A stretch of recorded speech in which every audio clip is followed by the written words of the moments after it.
Hello, in this video I want to show you how to install Firefox browser on the Google Pixel 7 Pro.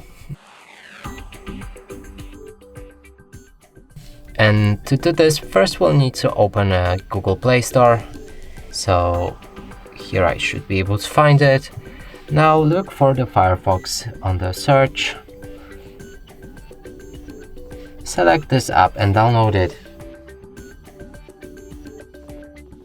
When it's ready, click on the Open. Right here you can customize the browser with a different theme. You can also switch a toolbar placement, log in to synchronize Firefox between other devices, also change the privacy protection from standard default to strict, read the privacy notice, and finally click on Start Browsing.